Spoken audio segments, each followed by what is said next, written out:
오늘은 막대 그래프란 무엇인가에 대해서 배워보도록 하겠습니다. 그래프는 여러 가지 종류가 있지만 오늘은 그 중에서 막대 그래프를 배워볼 텐데요. 막대 그래프는 언제 그리는지, 왜 그리는지, 그리고 무엇을 나타내고 있는지 여러 가지 내용에 대해서 배우게 되니 집중해서 잘 따라와 주시기 바랍니다. 참고할 수 있는 교과서 페이지는 110쪽과 111쪽입니다. 그럼 막대 그래프에 대해서 함께 배워볼까요? 다음 표는 올림픽에 참가한 우리나라의 선수의 수를 적어 놓은 표입니다. 각각의 표에는 개최지의 이름, 그리고 그때 참여한 우리나라의 선수 수가 써 있네요. 잘 살펴보면 가장 많이 참여했던 것은 시드니인 것 같고요. 아테네랑 베이징은 같고, 런던의 그 다음 리우데자네이루가 가장 적게 참여했습니다. 이렇게 표를 해석해서도 우리가 알아낼 수 있는 것들이 있었죠. 이 표가 무엇을 조사하였나요? 네, 올림픽에 참가한 우리나라 선수의 수입니다. 위표로 알 수 있는 것은 문제를 보기 전에 우리가 미리 알아보았지만 다시 한번 얘기해 보면 우리나라 선수가 각 나라에 얼마나 참가했었는지를 알 수 있었습니다. 개최지별로도 알 수 있었고요. 다음은 아까 전에 보았던 표를 막대 그래프로 나타낸 것입니다. 막대 그래프는 표와는 조금 다른 모양을 하고 있는데요. 가로와 세로를 각각 살펴보도록 하겠습니다. 가로는 이 부분을 얘기하는데요. 시드니, 아테네, 베이징, 즉 개최지의 이름이 적혀 있습니다. 그래서 가로는 개최지를 의미합니다. 다음으로 세로는 이 부분. 잘 살펴보면 가장 윗부분에 명이라고 써 있는데요. 이것으로 보아서 이 부분은 선수의 수를 나타내는구나 라고 알 수 있습니다. 가장 왼쪽의 아랫부분에 반으로 나누어서 가로와 세로가 의미하는 것을 각각 써놓은 것을 확인할 수 있죠. 저 부분을 확인한다면 가로가 의미하는 것과 세로가 의미하는 것이 무엇인지 쉽게 찾을 수 있을 것입니다. 다음으로 막대의 길이는 무엇을 나타낼까요? 막대란 이 안에 있는 것을 이야기하죠. 더 길면, 더 짧으면 무엇을 나타내는 것이지요? 네, 맞습니다. 우리나라의 선수의 수를 나타낸 것이죠.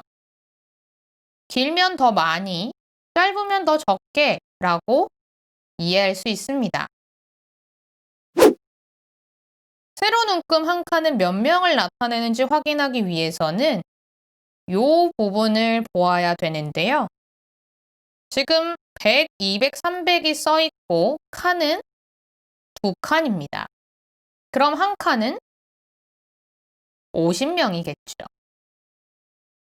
이렇게 옆에 쓰여져 있는 숫자를 보고 한 칸이 얼마를 의미하는지에 대해서 구할 수 있어야 합니다.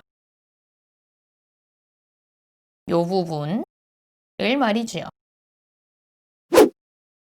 이전에 보았던 막대 그래프는 가로는 개최지, 세로는 선수의 수였는데 아래의 그래프처럼 세로는 개최지, 가로는 선수의 수로도 그래프를 바꾸어 그릴 수 있습니다.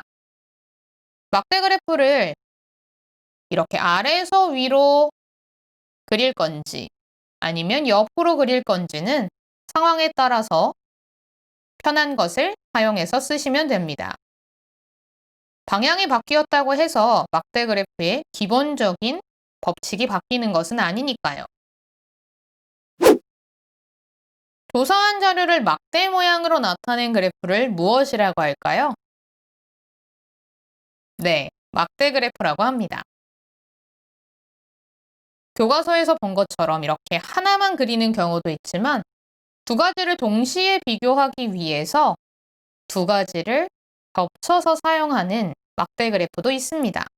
어디에 사용되는지에 따라서 또는 어떤 내용이 필요하냐에 따라서 달라지니 혹시 TV에 나오거나 신문에 나오는 막대 그래프들을 눈여겨보면서 내가 배웠던 거랑 조금 다른 모양의 막대 그래프가 없나 살펴보시기 바랍니다.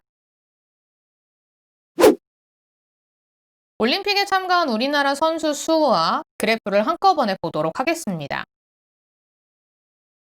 표와 막대 그래프의 같은 점은 무엇일까요? 네, 둘 다 올림픽에 참가한 우리나라 선수 수를 나타냈다는 것인데요.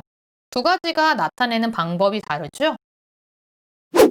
그래서 서로 가지고 있는 장점과 단점이 다를 것입니다. 표와 막대 그래프의 장점은 표는 보시면 알 수 있겠지만 정확한 숫자를 파악하기가 쉽습니다. 그래서 수로 알아보기가 편리하고요. 막대 그래프는 정확한 수는 알 수 없지만 한눈에 딱 보아도 어디가 가장 많은지, 어디가 가장 적은지 비교하기가 쉽습니다.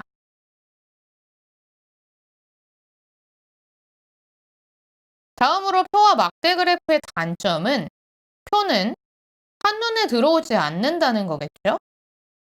두 번째로 막대 그래프는 정확한 수를 확인하기가 번거롭습니다. 이렇게 한 칸이 50을 나타내는 경우에 꽉 채워서 그리지 않고 띄워 놓았는데요. 286이라는 정확한 숫자를 알아내기는 어려울 것입니다. 그래서 각각의 쓰임에 따라서 막대 그래프와 표를 적절하게 사용해야 합니다. 우리가 가장 많이 본 막대 그래프는 아마도 코로나가 아닐까 싶은데요. 그래프를 통해서 더 늘어났는지 줄어들었는지를 확인할 수 있었습니다. 이렇게 실생활 속에서 많은 분야의 막대 그래프가 쓰이고 있는데요. 이 외에도 여러 가지 분야에서 막대 그래프가 사용되고 있으니 직접 찾아보고 어떤 내용을 담고 있는지 조사하는 것도 막대 그래프에 대한 흥미를 높이는 한 가지 방법이 될 것입니다. 익힘책 67쪽의 5번 문제를 함께 보도록 하겠습니다. 좋아하는 체육활동별 학생 수를 나타냈는데요. 전체 학생 수를 알아보기에 어느 것이 더 편한가요? 이 문제의 답은 표입니다. 학생 수를 알아보기 위해서는 표가 훨씬 더 편리합니다. 정확한 수치가 나와 있고 전체 합계가 나와 있기 때문이죠.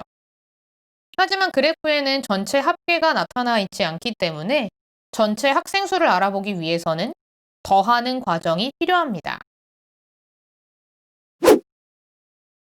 다음으로 학생들이 가장 좋아하는 체육 활동을 한눈에 알아보기에 어느 것이 더 편리한가요? 라는 질문에는 그래프가 정답이 될 것입니다.